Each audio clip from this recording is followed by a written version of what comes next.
أما بعد فأعوذ بالله من الشيطان الرجيم بسم الله الرحمن الرحيم ليس البر أن تولوا وجوهكم قبل المشرق والمغرب ولكن البر من آمن بالله واليوم الآخر والملائكة والكتاب والنبيين وآتى المال على حبه ذوي القربى واليتامى والمساكين وابن السبيل والسائلين وفي الرقاب وأقام الصلاة وآتى الزكاة والموفون بعهدهم إذا عاهدوا والصابرين في البأساء والضراء وحين البأس أولئك الذين صدقوا وأولئك هم المتقون صدق اللہ العظیم۔ سورہ بقرہ کی آیت نمبر 177 کی ہم نے تلاوت کی ہے۔ اس آیت مبارکہ میں اللہ تبارک و تعالی نے ایک بات ارشاد فرمائی ہے اور اسی کی تفصیل ہے اور وضاحت ہے۔ بات مختصر یوں ہے کہ یہود کا ایک دعویٰ ہے اور اس دعوے کی تردید ہے۔ بس یہود کا ایک دعویٰ ہے اور اس دعوے کی تردید ہے اس پوری آیت کریمہ میں، اور اسی کی وضاحت ہے۔ دعویٰ کیا ہے؟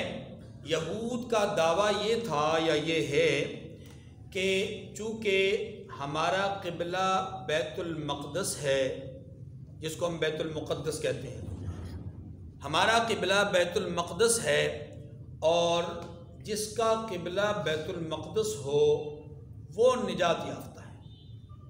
اس کی نجات کے لیے یہ کافی ہے کہ اس کا قبلہ جو ہے وہ بیت المقدس ہے۔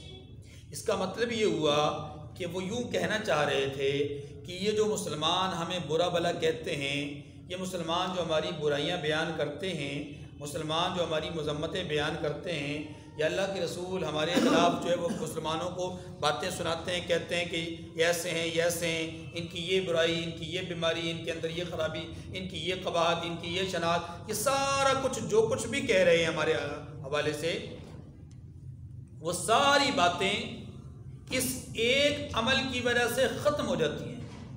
یہ عمل ہی اتنا بڑا عمل ہے، یعنی بیت المقدس کی طرف ان کا دعویٰ یہ تھا کہ بیت المقدس کی طرف منہ کرنا اپنی عبادت میں یہ اتنا بڑا عمل ہے کہ ساری برائیاں اس کے پیچھے چھپ جاتی ہیں۔ بات سمجھ رہے ہیں؟ یہ دعویٰ سمجھ میں آ گیا؟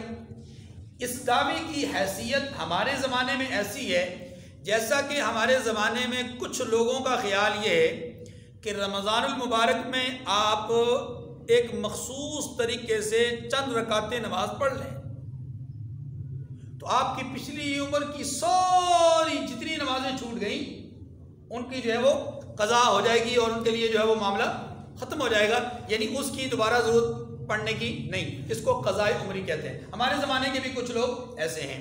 ہمارے زمانے میں اس کی ایک اور مثال یوں بھی ہے کہ جی آپ سال بھر میں ایک فلاں پروگرام کر لیں، میں کسی پروگرام کا نام نہیں لیتا، ایک فلاں مذہبی پروگرام کر لیں، آپ کے پچھلے پورے سال کے گناہ دھل جائیں گے۔ اب آپ یوں سمجھ لیں کہ پاک صاف ہو گئے، بہت اچھے ہو گئے، بہت نیک صالح ہو گئے، اب اگلے سال آپ پروگرام کریں گے تو پچھلے سال کے سارے گناہ معاف ہو جائیں گے۔ یہ ایک کانسیپٹ ہے۔ یا ہمارے زمانے کے کچھ لوگ ایسے بھی ہیں کہ جو ایک مخصوص مقام پر حاضری کو اور ایک مخصوص جگہ سے گزرنے کے نام کو یہ سمجھتے کہ یہ نجات ہو گئی ہے. یہ جناب فلاں دروازہ ہے، میں کسی دروازے کا نام نہیں لیتا، یہ فلاں دروازہ ہے، اس دروازے سے جو گزر گیا وہ کامیاب ہو گیا. اور وہاں پر دھکم پیل کی وجہ سے، وہاں پر رش کی وجہ سے، حبس کی وجہ سے، گرمی کی شدت کی وجہ سے کئی لوگوں کی جانیں ضائع ہو جاتی ہیں، تو وہ شہادت کے اعلیٰ ترین مرتبے پر فائز ہو جاتے ہیں جناب. پر یہ ایک تصور ہے. یا ہمارے زمانے میں کچھ لوگوں کا یہ بھی خیال ہے، میں مختلف اشارات کر رہا ہوں، آپ انشاءاللہ بات سمجھیں گے. ہمارے زمانے میں کچھ لوگوں کا یہ بھی خیال ہے کہ فلاں جو گل یا دل ہے اس کو آپ محبت کے ساتھ ہاتھ لگا لیں، آپ بخشے گئے، کیونکہ اس کی نسبت بہت بڑی شخصیت کے ساتھ ہے. چاہے وہ پہلا 1400 سال بعد ہو، لیکن اس کی نسبت بڑی اونچی شخصیت کے ساتھ ہے.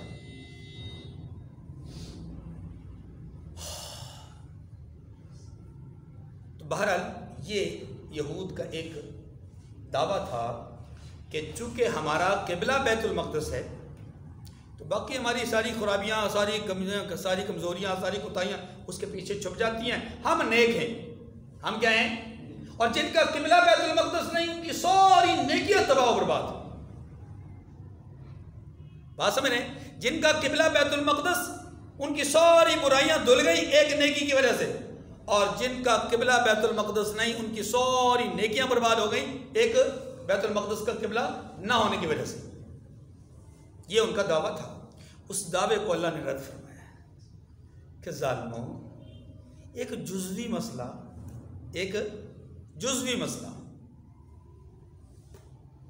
پورا دین نہیں، دین کا ایک جزوی مسئلہ، اس کو تم نے بنیاد بنا کر کے سارے دین کو اس کے پیچھے چھپا دیا. یہ تو ایسے ہی ہو گیا نا کہ کسی نے کہا جناب رفع یدین کرنا، یا کسی نے کہا رفع یدین نہ کرنا، کسی نے کہا جناب تیسرے دن ختم پڑھنا، اور کسی نے کہا تیسرے دن ختم نہ پڑھنا، یہی دین ہے. تو تباہی ہو گئی، بربادی ہو گئی، امت تو تباہ ہو گئی نا. فروعی مسائل کو، جزوی مسائل کو کل دین سمجھ لینا اس امت کی تباہی اور بربادی کا سب سے بڑا ذریعہ بن گیا ہے. بہت سارے لوگ امت مسلمہ میں بلا تفریق مسلک، تینوں مسلک 3 ہیں. مسلک کتنے ہیں؟ دیوبندی، بریلوی، اہل حدیث، یہ 3 مسلک ہیں، باقی کوئی مسلک نہیں ہے. ان تینوں مسالک میں ایسے لوگ موجود ہیں جو جزوی مسائل کو حرف آخر سمجھتے ہیں، پورا دین سمجھتے ہیں، اور یہی غلط ہے. یہی کیا ہے؟ غلط ہے. دیکھیے جس چیز میں اختلاف ہو اس کو اتنا ہی رکھا جائے، اسی درجے میں رکھا جائے، اسی پیمانے پہ پرکھا جائے، اسی پیمانے پہ تولا جائے، ہاں جی، وہی پیمائش رکھی جائے، بس اس سے زیادہ نہیں. اتنی بات سمجھ گئی؟ تو اپنا جو یہود کا ایک دعویٰ تھا کہ بیت المقدس ہمارا قبلہ، لہذا ہم گندے نہیں، ہم برے بچے نہیں، ہم اچھے بچے ہیں، کیونکہ ہمارا قبلہ بیت المقدس ہے، اور باقی ہماری ساری کی ساری برائیاں جو ہے وہ اس کے پیچھے چھپ جاتی ہیں، دھل جاتی ہیں. اللہ تعالیٰ نے اس کا جواب دیا ہے کہ تمہارا یہ دعویٰ درست نہیں، تم اسی کو نیکی سمجھ بیٹھے، اسی کو وفاداری سمجھ بیٹھے. اب میں نیکی کا بر کا ترجمہ کرنے لگا ہوں. اسی کو نیکی سمجھ بیٹھے، اسی کو وفاداری سمجھ بیٹھے، اسی کو تم نے حسن سلوک سمجھ لیا، اسی کا نام تم نے بھلائی سمجھ لیا کہ ساری بھلائی اسی میں ہے، ساری نیکی اسی میں ہے، اور ساری وفاداری اس میں ہے، سارا حسن سلوک اس میں ہے. ایک عمل کو تم نے سب کچھ سمجھ لیا. یہ درست نہیں ہے، یہ درست. تو نیکی کیا ہے؟ اللہ تعالیٰ نے اس کے لیے 6 چیزیں بیان فرمائی. کتنی چیزیں بیان فرمائی؟ 6 اقسام. 6 نیکیاں نہیں، 6 اقسام. اس کے نیچے بہت ساری قسمیں ہیں. جیسے عبادت ایک قسم ہے، اس کے نیچے بہت ساری اقسام ہیں، نماز ہے، روزہ ہے، زکوٰۃ ہے، حج ہے، وغیرہ وغیرہ. ٹھیک ہے؟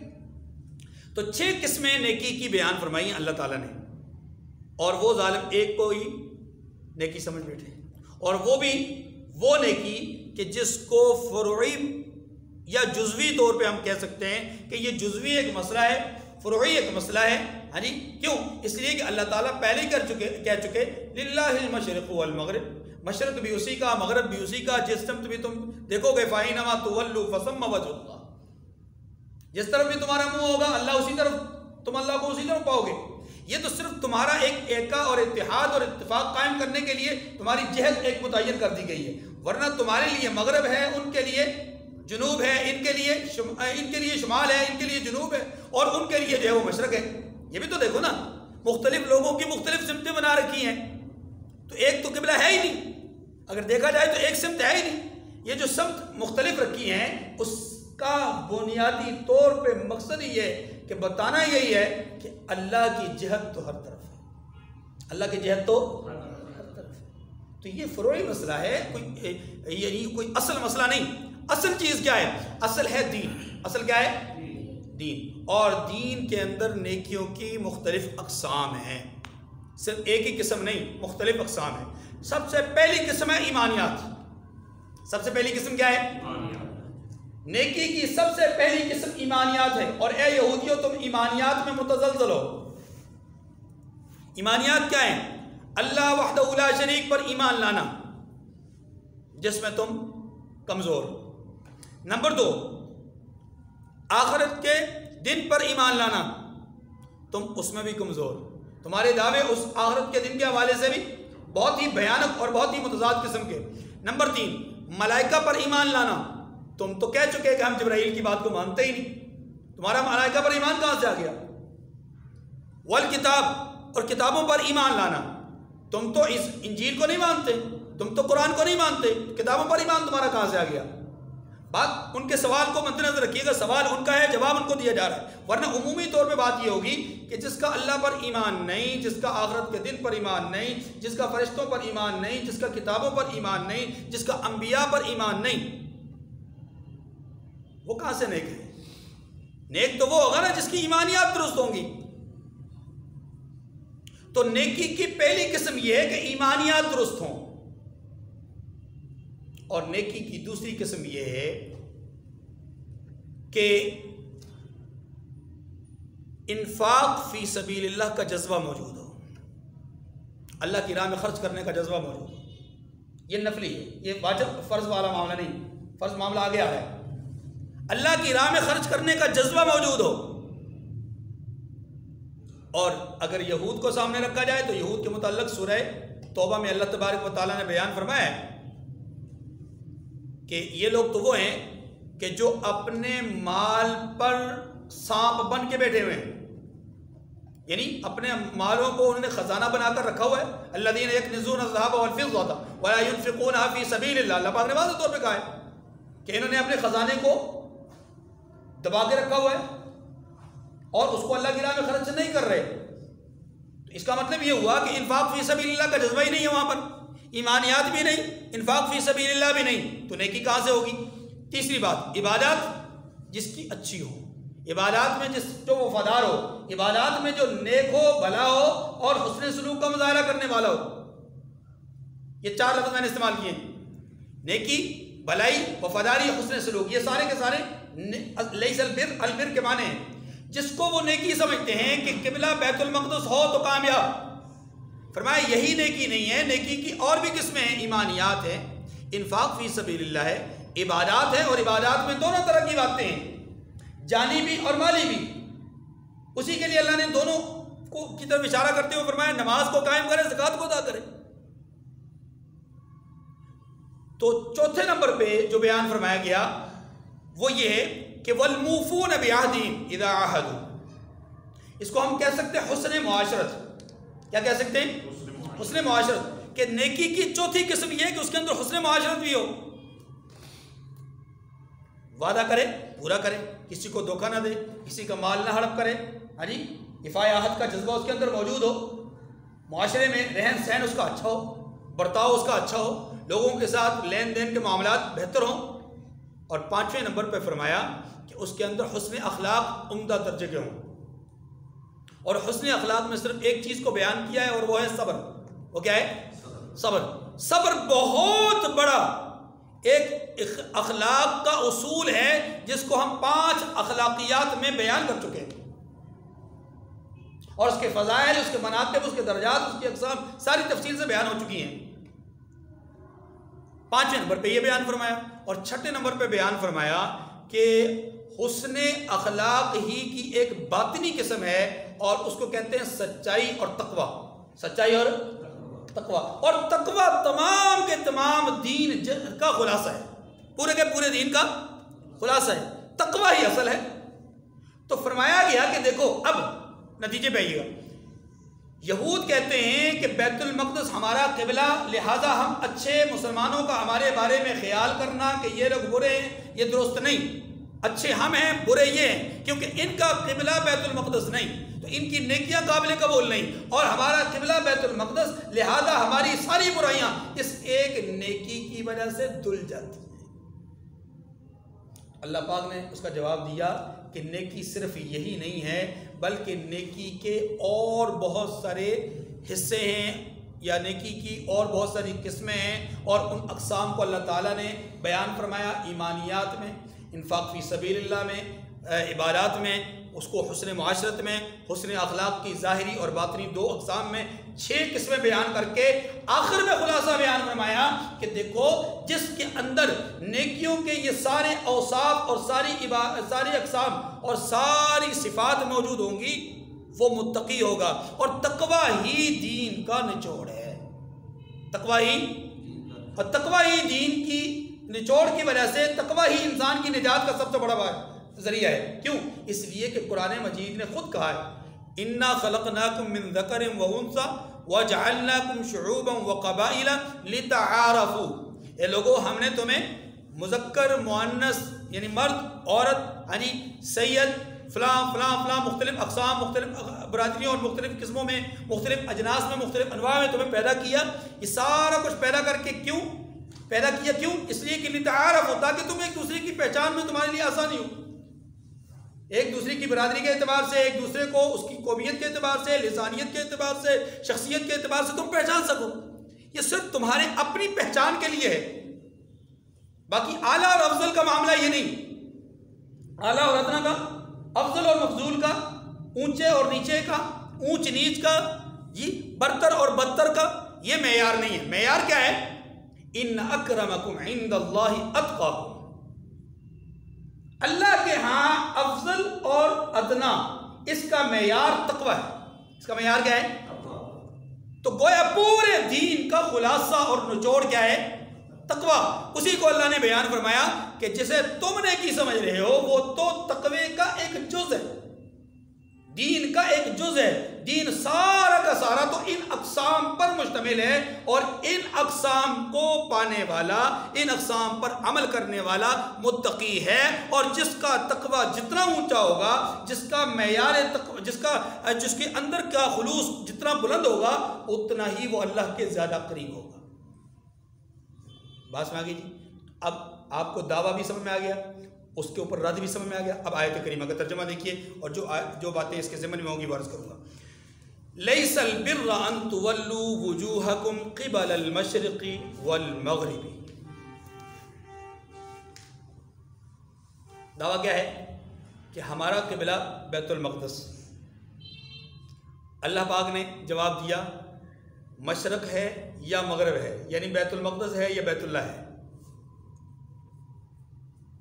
بیت اللہ ہے یا بیت المقدس ہے، مشرق کی طرف ہو یا مغرب کی طرف ہو، قبلہ ہونا یہ کوئی بڑی مطلب نیکی، اصل نیکی یہ نہیں ہے، یا صرف نیکی یہ نہیں ہے، یوں کہہ لیں صرف نیکی ہے، یہ ایسے ہی ہے۔ دیکھیے اس کو آپ یوں بھی کہہ سکتے ہیں کہ دیکھیے بہت سارے لوگ ہمارے معاشرے میں ایسے بھی ہیں کہ جو ماشاءاللہ خدمت خلق کا ایک جذبہ رکھتے ہیں، اور انہوں نے اپنے اپنے ٹرسٹ بنائے ہوئے ہیں، اور ان کی وساطت سے بہت زیادہ لوگوں کو مالی طور پر نفع پہنچاتے ہیں کہ نہیں پہنچاتے؟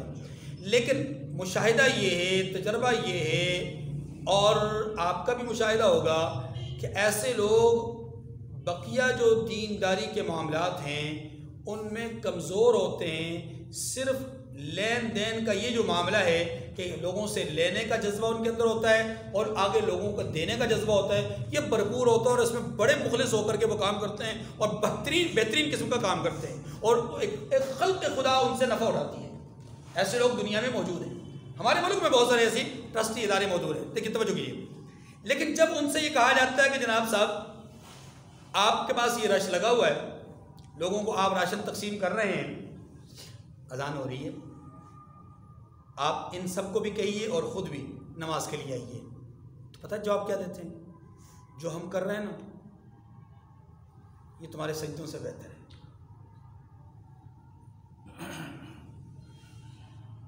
آپ کو اندازہ ہی نہیں ہے مولوی صاحب کہ ایک بھوکے آدمی کا پیٹ بھرنا، ایک بھوکے آدمی کے گھر کے اندر چولہے کو جلانا، ایک بھوکے آدمی کے گھر میں راشن کا پہنچانا، آپ کو اندازہ ہی نہیں اس کی کتنی نیکیاں، اور وہ جو لوگ دعائیں دیتے ہیں ہمارے 1000 سجدے بھی اس کے مقابلے میں کچھ نہیں ہیں۔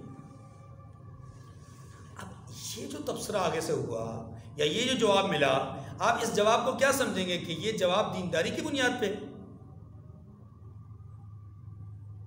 وہ جو ٹرسٹ بنانا ہے وہ فرض نہیں، بات کو ذرا اب سمجھیے گا، وہ جو ٹرسٹ بنانا ہے وہ فرض نہیں ہے، مجھ پر فرض نہیں کہ میں لوگوں سے زکوٰۃ لے کر کے لوگوں کو دوں، میں اس کا ذمہ دار نہیں ہوں، اس کی ذمہ داری گورنمنٹ کی ہے۔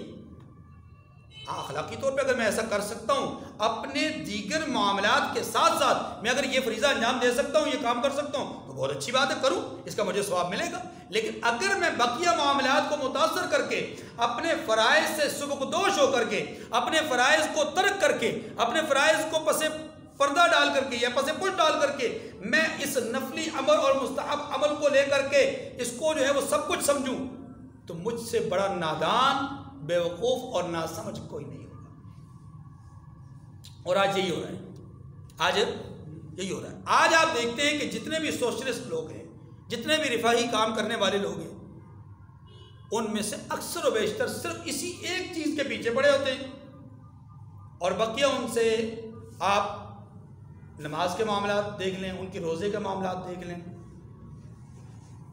میں خود آپ کے اس شہر کے اندر ایک ایسے جگہ پر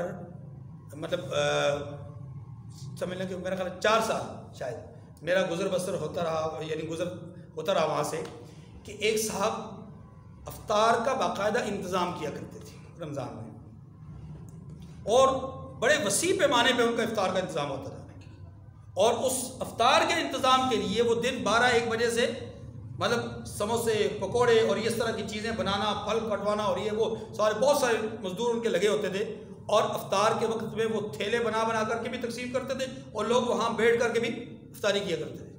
لیکن جو صاحب یہ خدمت انجام دیتے تھے، قطع نظر وہ کس مسلک سے تھے، کس مذہب سے تھے، چھوڑے، لیکن جو اس فریضے کو انجام دیتے تھے، یہ عمل کرتے تھے، میں نے اپنی آنکھوں سے کئی دفعہ ان کو وہ پکوڑے اور وہ سموسے کھاتے ہوئے دیکھا ہے رمضان میں۔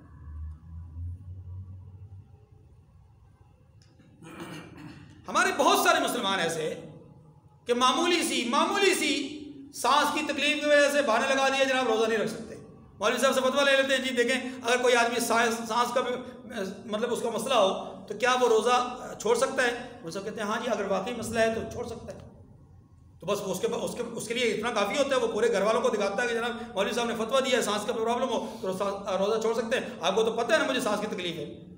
حالانکہ مولوی صاحب نے یہ کہا ہے کہ اگر واقعی تکلیف ہے، اور واقعی تکلیف کا مطلب یہ ہے کہ وہ واقعی روزہ نہیں رکھ سکتا، روزہ رکھے گا تو اس کے لیے اس کی قوت برداشت سے باہر ہو جائے گا، رکھ کے تو دیکھے، اگر قوت برداشت سے باہر ہوتا ہے، نہیں رکھ سکتا اور اس کی قوت جواب دے دیتی ہے، تو پھر تو اس کے لیے عذر ہے کہ وہ عارضی طور پر روزے نہ رکھے اور ٹھنڈے دنوں میں جا کر کے، چھوٹے دنوں میں جا کر کے روزہ رکھ لے اور اس روزے کی قضا کرے۔ لیکن اگر وہ روزہ رکھ سکتا ہے اور معمولی عذر کی وجہ سے وہ بہانہ لگا کر کے جو ہے وہ ڈال بنائے مولوی صاحب کے فتوے کو، تو یہ درست عمل نہیں، کیونکہ دھوکہ کس کو دے رہا ہے؟ اللہ کو دے رہا ہے۔ بس ہماری تو ایسے بہت سارے بیسیوں واقعات، بیسیوں لوگ، بیسیوں ادارے ہمارے ملک میں موجود ہیں، یا ہمارے اپنی ہی سوسائٹی اور معاشرے کا حصہ ہے، کہ جو رفاہی کام کرتے ہیں اور اصل عبادات کو، اصل فرائض کو پس پش ڈال دیتے ہیں۔ یہی فرمایا گیا لیس البر ان تولوا وجوہکم قبل المشرق والمغرب، نیکی یہی نہیں کہ تم مشرق یا مغرب کو قبلہ سمجھ کر ان کی طرف منہ کر لو، یعنی صرف یہی نیکی نہیں ہے، یعنی یہ بھی نیکی ہے لیکن وَلَكِنَّ الْبِرَّ مَنْ آمَنَ بِاللَّهِ وَالْيَوْمِ الْآخِرِ، نیکی یہ ہے کہ لوگ اللہ پر اور روز آخرت پر اور فرشتوں پر اور اللہ کی کتاب پر اور پیغمبروں پر ایمان لائیں۔ یہ ایمانیات پہلی قسم۔ دیکھیے یہاں پر البر کا لفظ استعمال ہوا ہے، اس کے میں نے ترجمے میں 4 باتیں کہی ہیں۔ نیکی، بھلائی، نیکی میں بھلائی میں فرق آپ سمجھتے ہیں۔ نمبر 3 وفاداری، البر کا ایک معنی وفاداری بھی ہے اور البر کا ایک معنی حسن سلوک بھی ہے، احسان جس کو کہتے ہیں۔ جب اس کا معنی ہم وفاداری کرتے ہیں، مثال کے طور پر کہ وفاداری صرف یہی نہیں کہ ہم مشرق یا مغرب کی طرف منہ کر کے نماز پڑھ لیں، تو اس کا معنی کیا ہوگا کہ اللہ کے ساتھ وفاداری اور تعلق صرف یہی نہیں ہے کہ ہم اس طرف منہ کر لیں تو بس اللہ کے ساتھ تعلق قائم ہو گیا، وفاداری اللہ کی ہو گئی۔ نہیں، وفاداری تو اصل اللہ کے ساتھ یہ ہے کہ اللہ نے جن جن چیزوں کے بارے میں کہا کہ یہ وہ چیزیں ہیں جن کو دل سے ماننا ہے، زبان سے اقرار کرنا ہے، یعنی ایمانیات، ان کو ویسے کرنا ہے تو تب وفادار ہوں گے۔ پھر وفاداری یہ ہے کہ اللہ کہیں کہ یہ مال میں تمہیں دے رہا ہوں، اس مال کو خرچ کرنے کا جذبہ تمہارے اندر موجود ہو، اپنے اندر جذبہ پیدا کرو۔ اگرچہ تمہیں مال پسند ہے، اگرچہ تم مال کو بہت پسند کرتے ہو، اگرچہ مال تمہاری پسندیدہ چیز ہے، لیکن پھر بھی اس میں سے میرے حکم کے مطابق تم خرچ کرو، تو یہ اللہ کے ساتھ وفاداری ہے۔ اللہ کے ساتھ وفاداری یہ ہے کہ تم مصروف ہو بچوں کے ساتھ، مصروف ہو کاروبار میں، مصروف ہو دیگر معاملات میں، لیکن حی علی الصلاۃ اور حی علی الفلاح پہ دوڑے چلے آ رہے ہو، تو یہ وفاداری ہے۔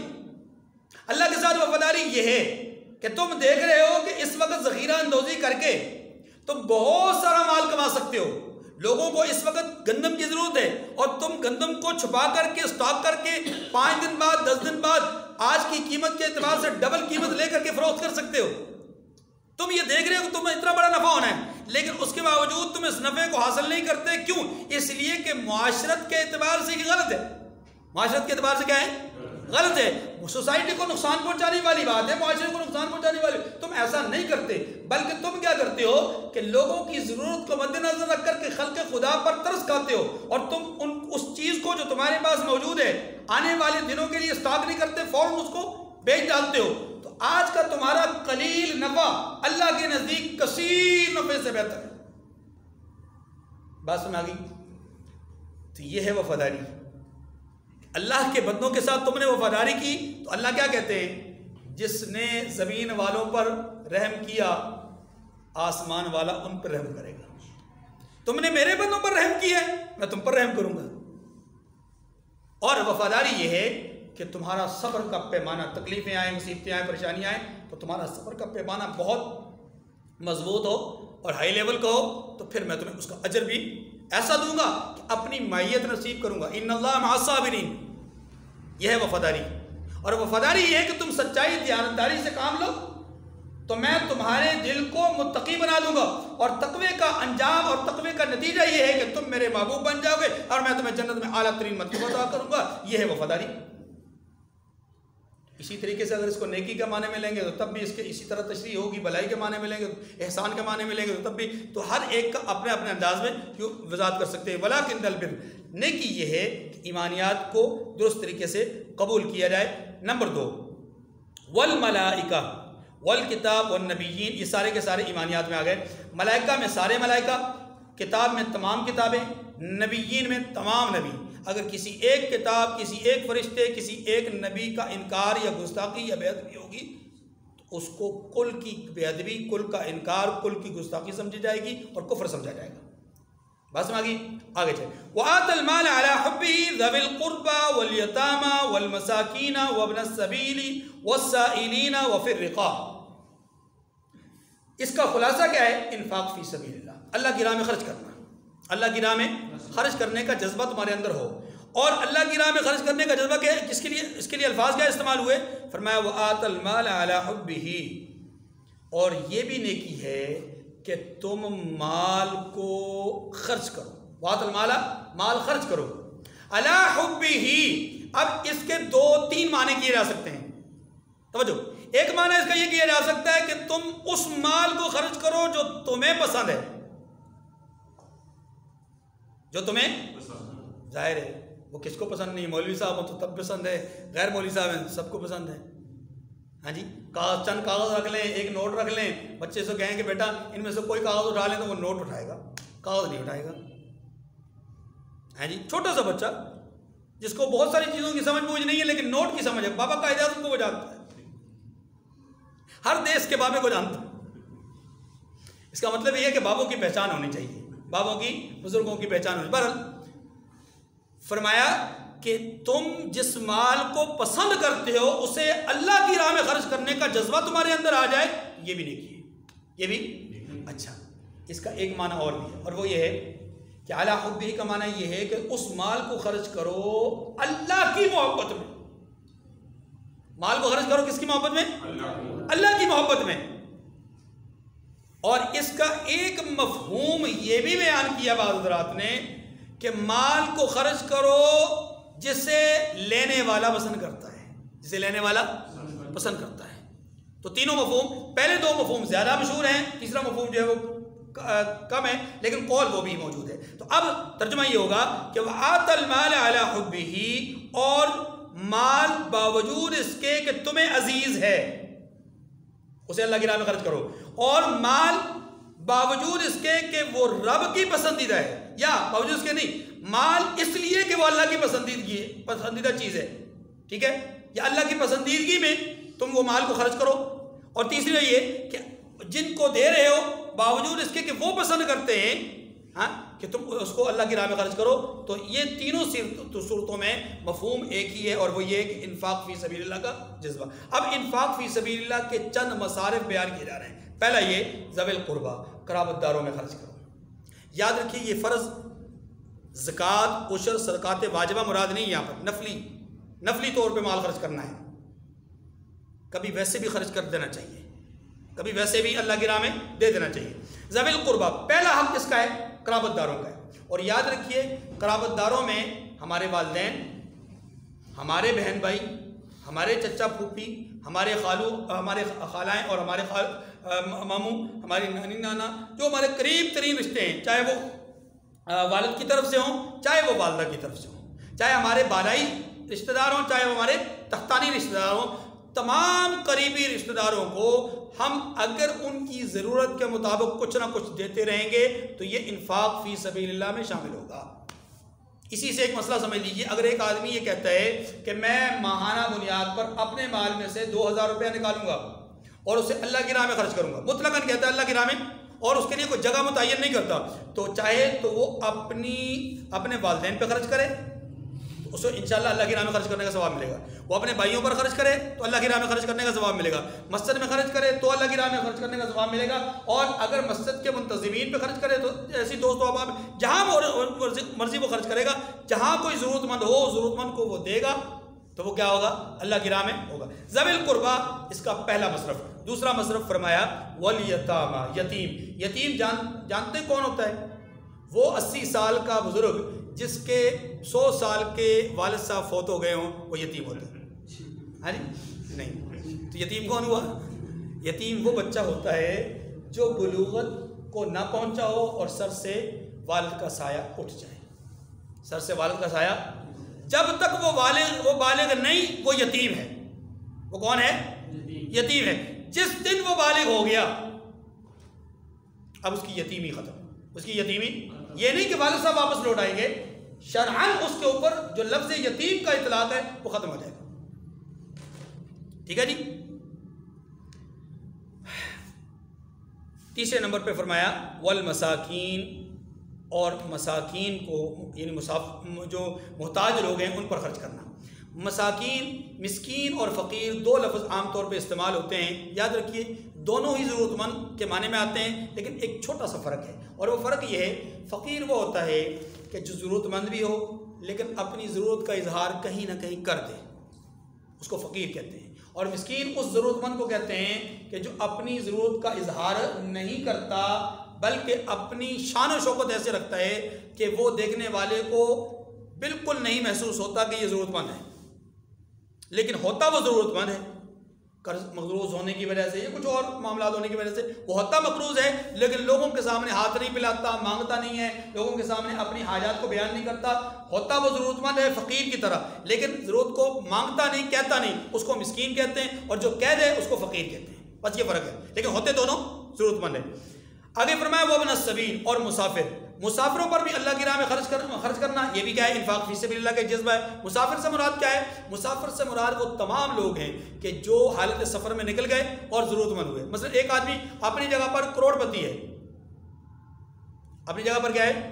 یعنی کروڑوں روپے کا مالک ہے، لیکن وہ سفر میں نکلا، اب اس کے ساتھ کوئی حادثہ پیش آ گیا، کوئی ایسا واقعہ پیش آ گیا کہ اس کے بعد سفر کے مزید آگے جاری رکھنے کے لیے گنجائش موجود نہیں، تو یاد رکھیے اس آدمی کو زکوٰۃ بھی دی جا سکتی ہے، اس آدمی کو، حالانکہ اس کی اپنے گھر میں اپنی جگہ پر کروڑوں روپے کی پراپرٹی بھی ہے، ہاں جی، اور اس کی اچھی سے اچھی گاڑیاں بھی موجود ہیں، اور نقد سامان اور بینک میں اس کے جو ہے وہ بہت سارا پیسہ اس کے موجود ہے، لیکن وہاں پر یہ تلاش ہے، تو اعتبار کیا جائے گا سفر کی حالت کا۔ تو اس کی حالت موجودہ یہ ہے کہ وہ اس وقت نادار ہے، غریب ہے، مفلس ہے، اور اس کی حالت ایسی ہو گئی، لہذا اس کے ساتھ زکوٰۃ کی رقم سے بھی مدد کی جا سکتی ہے، تو اس کے ساتھ عام پیسہ بھی اس کے اوپر خرچ کیا جا سکتا ہے۔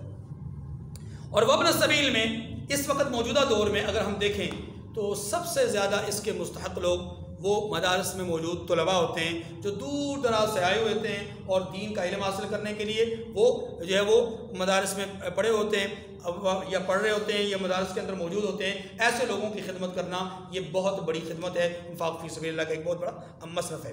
والسائلین وفی الرقاب، آخری دو فرمایا والسائلین، اور وہ لوگ کہ جو سوالی ہوں، یعنی مختلف لوگوں سے اپنی حاجات کو بیان کرتے ہوں۔ میں اس کو جو پہلے عرض کر چکا فقیر کا، اب اسی فقیر کو یہاں پر اگر آپ معنی میں لے لیں تو زیادہ بہتر ہوگا۔ اس سے مراد عرف عام میں جو سوالی ہیں، عرف عام میں جو سائلین ہیں، وہ نہ مراد لیے جائیں، زیادہ بہتر ہے، کیونکہ ان لوگوں کا ایک عام طور پہ پیشہ ہے، عام طور پہ کیا ہے؟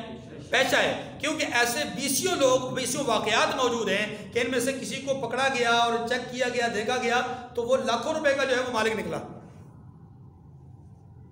اور کافی ساری ان کی پراپرٹیز ہوتی ہے، ٹھیک ہے، اور کافی سارے ان کی جو ہے بینک بیلنس ہوتا ہے۔ ایسے لوگوں کو اپنے مال میں سے کچھ دینا یہ بہتر نہیں ہے، اس کے بجائے ان لوگوں کو جن کو ہم جانتے ہیں ان پر خرچ کیا جائے۔ وفی الرقاب، اور گردنوں کو چھڑانے میں، گردنیں چھڑوانے کے بہت سارے مطلب ہیں۔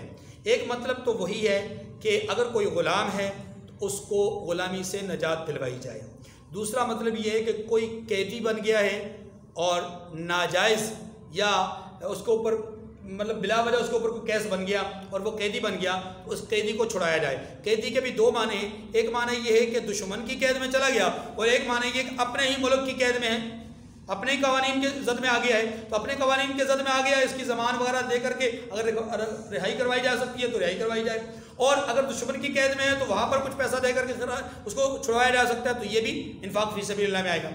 وفی الرقاب کا ایک تیسرا معنی ہے، اور وہ یہ ہے کہ کوئی آدمی مقروض ہو تو اس کی گردن کو چھڑوانا۔ کیا مطلب؟ کہ ایک آدمی پر لاکھ، 2 لاکھ، 50 لاکھ، 10 لاکھ، 20 لاکھ کسی وجہ سے قرض پڑ گیا، اور وہ جائز وجہ ہے، ناجائز وجہ نہیں، تو جائز وجہ سے اگر اس کے اوپر قرض آ گیا اور وہ قرض کی ادائیگی کی سکت نہیں رکھتا، قرض کی ادائیگی کی پوزیشن میں نہیں ہے، تو ایسے آدمی کے قرض کو ہلکا کرنا یا اس کے قرض کو چھڑوانا، قرض کو سے اس کو نجات دلوانا، یہ بھی گردن چھڑوانے کے مترادف ہے۔ اور اسی کا ایک دوسرا پہلو بھی ہے، اور وہ یہ ہے کہ اگر کسی نے ہم سے قرض لیا ہے اور وہ قرض ادائیگی کی پوزیشن میں نہیں ہے، قرض کی ادائیگی کی پوزیشن میں نہیں ہے، تو ہم اس کو اللہ کے لیے بخش دیں، ہم اس کو اللہ کے لیے چھوڑ دیں کہ بھائی میری طرف سے یہ آپ کے لیے معاف، تو یہ بھی گردن چھڑانے کے معنی میں ہے۔ تو یہ ساری اقسام ہیں انفاق فی سبیل اللہ کی۔ وَأَقَامَ الصَّلَاةَ وَآتَى الزَّكَاةَ، یہ تیسری قسم ہے نیکی کی، اور وہ کیا ہے؟ عبادات۔ عبادات میں 2 قسمیں بیان کی ہیں، نماز قائم کرنا، زکوٰۃ ادا کرنا۔ نماز کا تعلق جسمانی عبادت سے ہے، زکوٰۃ کا تعلق مالی عبادت سے، تو یہاں پر دونوں قسم کی عبادات کو ذکر کر کے بیان کر دیا گیا کہ اللہ تبارک و تعالی تمام قسم کی مالی عبادات کو نیکی سمجھتے ہیں، لہذا تمہیں تمام مالی عبادات کو، تمام جانی عبادات کو اپنانا چاہیے۔ جو جو عبادتیں تم پر نافذ ہوتی ہیں ان کو پورا کرو گے تو نیکی ہوگی، ورنہ ایسا نہیں کہ ایک عمل کرو 10 عمل چھوڑ دو تو پھر کہو میں نیک ہوں، ایسی نیکی نہیں۔ والموفون بعہدہم اذا عاہدوا، حسن معاشرت، فرمایا کہ جب عہد کر لیں تو اس عہد کو پورا کریں، یعنی انسان اپنے عہد کو پورا کرے۔ دیکھیے عہد کو پورا کرنا صرف یہی نہیں ہے کہ میں ایک فرد ہے جس کا نام زید ہے، اس کے ساتھ ایک معاہدہ کروں، معاملہ کروں یا وعدہ کروں کہ میں کل آپ کے پاس 3 بجے آؤں گا، تو اس کو پورا کرنا یہی معاہدہ کا پورا کرنا ہے، نہیں، صرف یہ نہیں ہے، بلکہ معاہدے کی وفاداری کے بہت ساری معنی ہیں اور بہت ساری ذمہ داری ہیں۔ ہم جہاں جہاں جس ذمہ داری پر، جس پوسٹ پر ہیں، جس منصب پر ہیں، اس منصب کے تقاضوں کو پورا کرنا بھی عہد کو پورا کرنا ہے۔ دنیاوی اعتبار سے جس کے ساتھ جو لین دین کے معاملات طے کرنے ہیں ان کو لینے کے وقت میں اور دینے کے معاملے میں پورا کرنا، یہ بھی ایفائے عہد ہے۔ جو ہم نے میٹیریل دینے کا وعدہ کیا ہے اس کو اسی طرح دینا، یہ بھی ایفائے عہد میں ہے۔ جو قیمت دینے کا، جو قیمت چکانے کا وعدہ کیا ہے اس کو اس طرح پورا ادا کرنا، یہ بھی ایفائے عہد میں سے ہے۔ جس وقت پہ طے کیا ہے اس وقت پہ ادا کرنا ایفائے عہد ہے۔ بات میں آ رہی نہیں ہے؟ تو ایفائے عہد کے بہت سارے شعبے ہیں، بہت سارے جزیات ہیں، اس لیے ایک لفظ کہہ کر کے اس پورے حسن معاشرت کو شامل کیا گیا ہے، اور یہ ہے دنیاوی معاملات، اور ایک ہے اللہ کے ساتھ عہد۔ کیا ہے؟ والموفون بعہدہم اذا عاہدوا، جب عہد کرتے ہیں تو اپنے عہد کو پورا کرتے ہیں، یعنی دنیاوی عہود کو بھی پورا کرتے ہیں اور اللہ کے ساتھ کیے ہوئے وعدے کو بھی پورا کرتے ہیں۔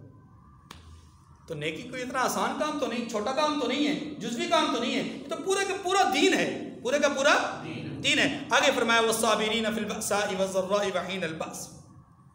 اب یہ ہے حسن اخلاق، اخلاق اچھے ہونے چاہیے، برداشت کا مادہ ہونا چاہیے۔ کس چیز میں؟ فرمایا فی البأساء، مالی نقصان، مالی تکلیف پہنچے اس میں بھی برداشت کا مادہ ہو، والضراء، جسمانی تکلیف ہو تو بھی برداشت کا مادہ ہو، اور وحین البأس، لڑائی جھگڑے میں، جنگ و جدال میں، قتال میں، ایسے موقع پر بھی صبر کا پیمانہ لبریز نہ ہو۔ تو یہ کیا ہے؟ یہ کیا ہے؟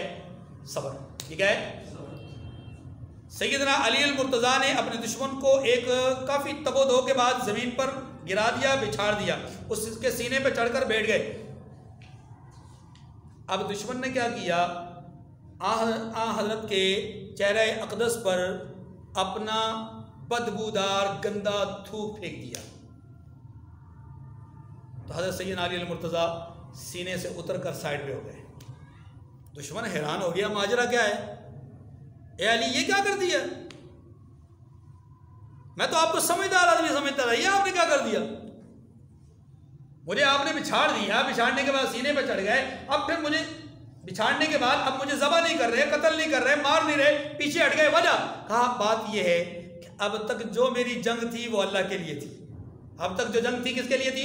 اللہ کے لیے تھی۔ اب تو نے میری ذات کو نقصان پہنچایا، اب تو نے میری ذات کو نقصان پہنچایا، تو امکان موجود تھا، امکان موجود تھا کہ میرے دل میں اس تھوک کا انتقام ابھر آتا یا اس کی آگ بھڑک اٹھتی، اس لیے میں فوراً ہٹ گیا کہ جو کام میں اللہ کے لیے کر رہا تھا کہیں وہ اپنے لیے نہ ہو جائے۔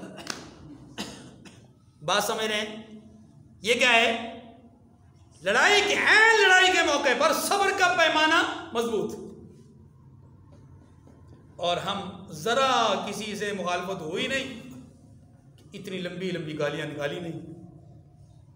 ہاں جی، اللہ اکبر۔ فرمایا اولئک الذین صدقوا، یہی لوگ ہیں جو ایمان میں سچے ہیں۔ صرف سچائی یہ نہیں کہ انسان نماز میں ایک طرف منہ کر کے بس کہے کہ میں نے بڑی نیکی کر لی، یا ایک چیز ایک سمت کو اگر منہ کر لے تو وہ سمجھے کہ بھائی یہی میری نیکی ہے، نہیں، بلکہ اولئک الذین صدقوا، ان 6 قسم کی چیزوں پر عمل کرنے والے لوگ سچے ہیں، واولئک هم المتقون، اور یہی وہ لوگ ہیں جو اللہ سے ڈرنے والے۔ اللہ تعالیٰ مجھے اور آپ کو سچائی، دیانتداری، تقوی اور بزرگی نصیب فرمائے۔ وآخر دعوانا ان الحمد للہ رب العالمین، وصلی اللہ علی النبی الأمی وعلی آلہ وسلم تسلیما۔